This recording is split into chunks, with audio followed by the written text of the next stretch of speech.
Lunar Illusion by Julia Davenport. Read by Selina Makin. They're going to burn it down. They're going to burn it down. We don't have much time. You need to let me out. They're going to burn it down. They're going to burn it down. None of us are safe. I can see the demons. The demons are over there, out there in the car park. They're going to set fire to the hospital. Can't you see them? Why don't you see them? Why don't you believe me? Next minute, I saw the shouting man running naked towards the main double doors, which had 2 sets of white bars on them and wide bolts. He launched his body at it, head first, throwing himself at the doors. He did this several times with reckless abandonment, and each time his body hit the smooth, uncarpeted cream floor with a loud smack. He kept getting back up undeterred, and with each attempt he was getting more bruised and bloodied. His face and arms were getting the worst of it. After his 4th or 5th attempt, a team of medical staff and security guards gathered together. A hurried discussion and much pointing and gesturing followed. Then they split into pairs and each pair moved towards him slowly. Then, as the doctor was speaking to the man, the group formed a circle by joining hands. Half of the circle was formed in front of the double doors, and the other half around the back of where the man and the doctor were standing. Then the group stood still, waiting to see what the doctor wanted to do next. I overheard one of the doctors saying, "The demons aren't real, Alex. Only you can see them because you're having paranoid delusions. There aren't any demons in the car park, and the hospital is safe. You're having an hallucinatory experience, but you're quite safe. Maybe you should sit down and have a rest. Have you been taking your medications, Alex?" "No, I didn't forget to take them. I stopped taking them on purpose because I don't need them anymore. I don't need any more stupid, pointless tablets. They don't work on me. They don't work. Now let me out before this place burns down. Let me out. Let me out. Let me out!" screamed Alex. I felt sorry for the medical staff. They were being gentle and sympathetic with Alex. But it was quite clear that he was in fear for his life. And the last thing he wanted was to sit down. Alex was tall, white, and very thin. I suppose you could say his body was slight, and not what you'd call a masculine build. But the forceful passion with which he threw himself at the doors somehow made me admire him. He was clearly tougher than he looked. I felt sorrier for Alex. His face was white-knuckled pale, like he'd seen hell or Armageddon.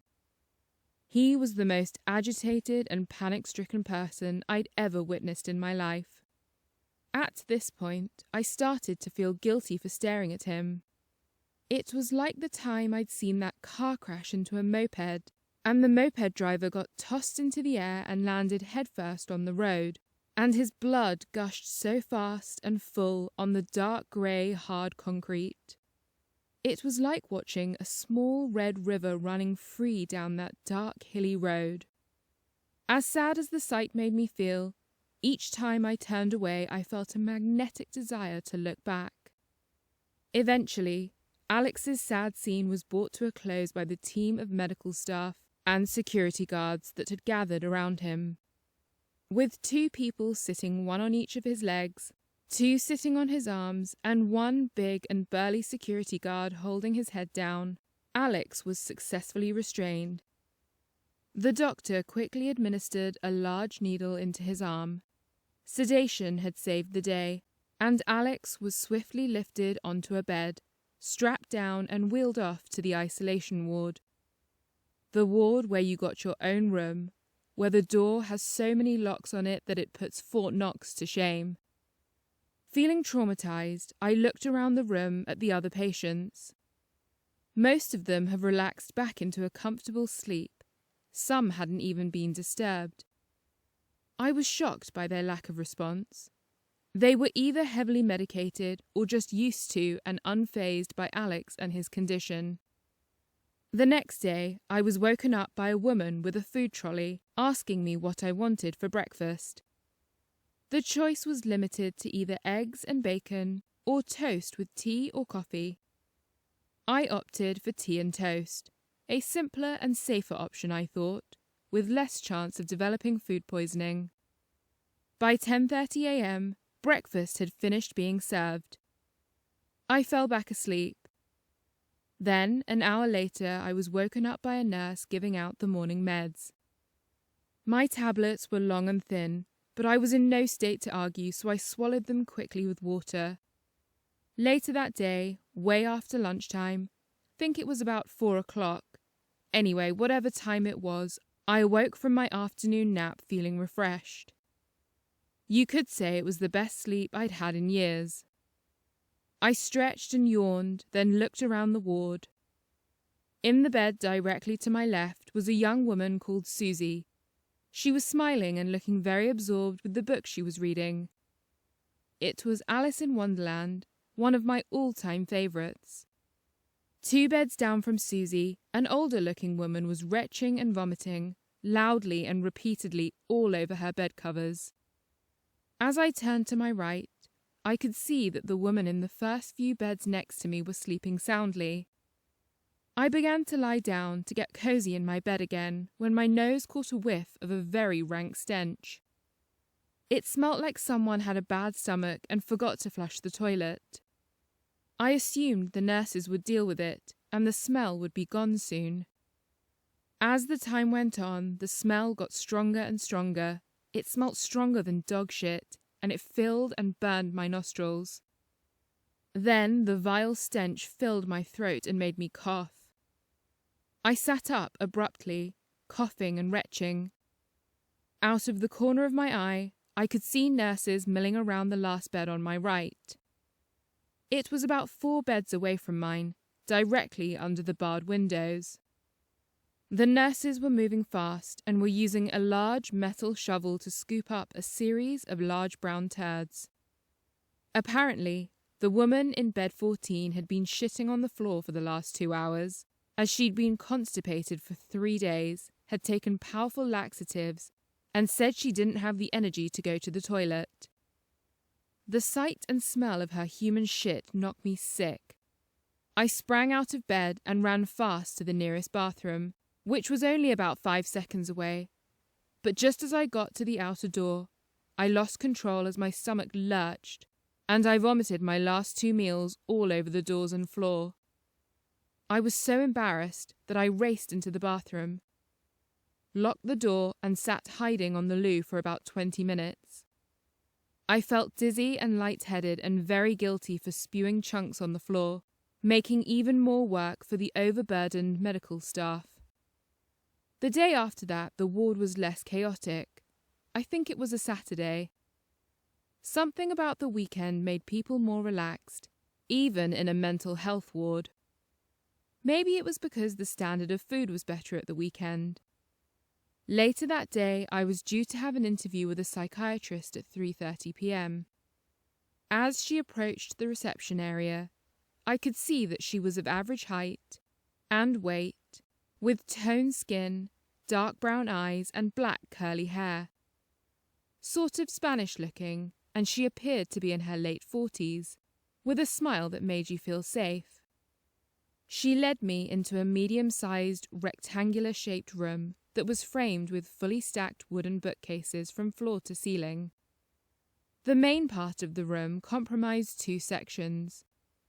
The left side contained a selection of black leather sofas and armchairs, while the right section was more formal with black wooden desks, and each desk had executive chairs, 1 on either side. We sat in the desk section as the psychiatrist had some paperwork to fill out for my review. She gathered together her notebooks, pens, and questionnaires, and then the questioning began. Okay, so let's begin. My name is Dr. Lily Bryant. I'm the senior psychiatrist at this hospital, and I've been practicing for 20 years this year. I just need to check some basic information with you first. So, I've got you down on my list as Jackie Gilligan, and your date of birth is listed as the 21st of November 1976. Is that correct? Yeah, I said. And you live in South Manchester in a 3-bedroom semi-detached house with your mother and older brother. Is that right?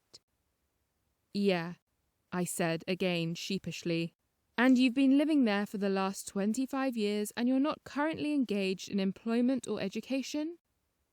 Sorry, that was 2 questions, said Dr. Bryant, who was clearly running late with appointments and finding it hard to disguise that she was rushing my interview. Yes to the first question and no to the second one, I said, disappointed with my answers. Okay, that's section 1 of the questionnaire completed. Now on to section 2. 4 days ago you tried to kill yourself. Anything you want to say about that? No, I said. Why did you try to commit suicide, Jackie? I didn't try to kill myself, I said in a raised and agitated voice. Jackie, I don't mean to alarm you, but 4 days ago your mother found you unconscious in your bedroom. You were taken to A&E where you had your stomach pumped, and the doctors said you had swallowed over 100 paracetamols and washed them down with a large bottle of vodka. What were you planning to do? Dr. Bryant asked in a matter-of-fact way. I don't know. I just couldn't take it anymore, I said. What circumstances in your life do you think brought you to the point of suicide?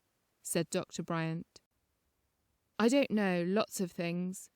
Do we have to talk about this now? I said. I think it would be good for your mental health to open up and talk about this. It isn't good to keep things bottled up. Opening up about what happened by talking to someone or writing it down will help you to make sense of the situation and help us move forward with your treatment, said Dr. Bryant with a passionate and sympathetic tone.